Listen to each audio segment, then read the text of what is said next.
want to go backwards a little bit to when you talked about working in journalism, being excited about the fluff pieces, being excited about learning about the lives of other people. And I'd kind of like to jump into what your perspective is on unscripted programming or reality TV as an extension of journalism, documentary, and so on and so forth.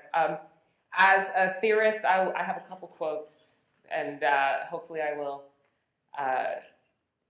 educate yet simultaneously bore our crowd. But Sue Holmes says that reality TV, quote, subverts the industry by stripping away the hype and the marketing and allowing raw talent to be the center of the selection and entertainment process. And I was just curious as to how you define reality TV or unscripted television, and how you have found a passion within that genre, that relatively new genre and format. Well, you know, I mean, I don't know that I have a definition, and I also don't know how new it is. You know, really, reality's been around for a long time. Absolutely. And reality is news, ultimately, stems there. And the shows that have been on the air from, I mean, I wish I had, you know, my list, which I have at home, but, you know, even before shows like Real People and Scared Straight, I mean, these shows go way back before these babies were born. I mean, there are... I believe American Family was 1973 on PBS. There you go. I know. You know, there... And by the way, there are offshoots of, you know, the thing is like, when does documentary cross the line into reality TV is the question. And when is reality unscripted, and when does unscripted become soft scripted or produced reality? And what are your expectations as an audience member of what you're about to watch? Because that's really the question that you have to ask yourself. And when do you become disappointed by what you're watching because your expectations were different from what you are getting? And the same goes for your expectations of what you want to see when you go to a movie. So you're disappointed by a film because you expected to see something, you thought it was going to be X, it ended up being Y, and so you're disappointed by that.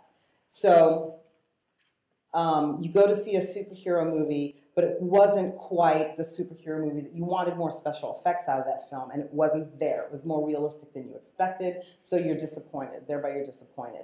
You thought you were going to get a reality show, but it was so overly produced and contrived, and now you don't like it because it was not as real or verite as you expected to get. So now you're therefore like, that's not real, I don't like it. Fair enough. So your expectations were different than what you were delivered. That's okay. But there are different types of reality. And so you just need to know what you're going to get from it. So there are lots of different types of reality. So people are all up in arms about Duck Dynasty, it's fake, or Amish Mafia, it's fake. Well, it's, yes, because they didn't tell us. That's the thing. They didn't tell us what we were getting ahead of time, and they tried to pull it off.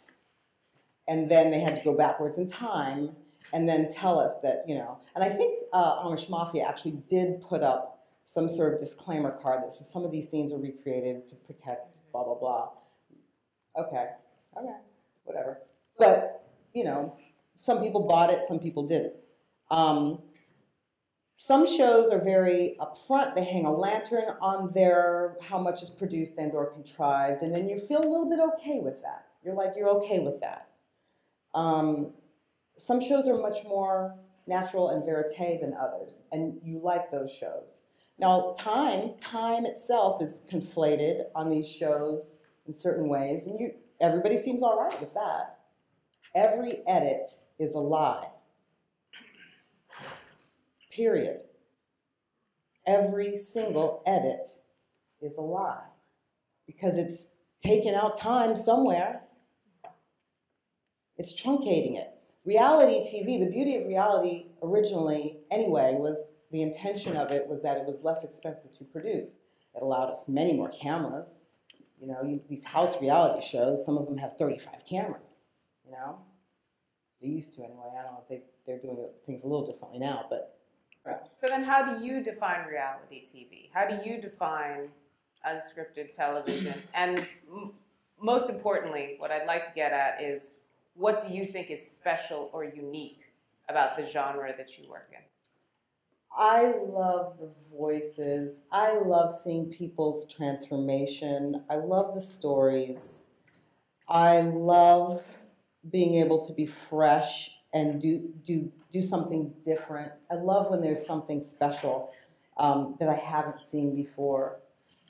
Transformation to me, when somebody changes on screen, when you see it happen, it's an amazing process. We talked about Undercover Boss earlier and how I cry like a baby when I watch that show.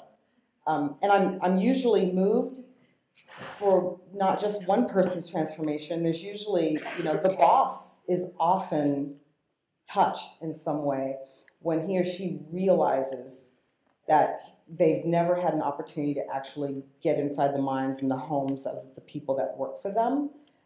So they're usually touched, but also when the employees themselves realize who they've been dealing with this whole time and that person actually has heart too. So there's that transformation mentally, physically. To me, I love the character-based reality and being able to have some sort of emotional connection. And that's not always good emotional connection. Sometimes if I'm angry, if I don't like the person or the thing that they've done, and it makes me so irate that I want to talk about it with somebody, that's good too. As long as it creates that emotional connection that I want to talk, it moves me to action because I'm emotionally connected, I'm in.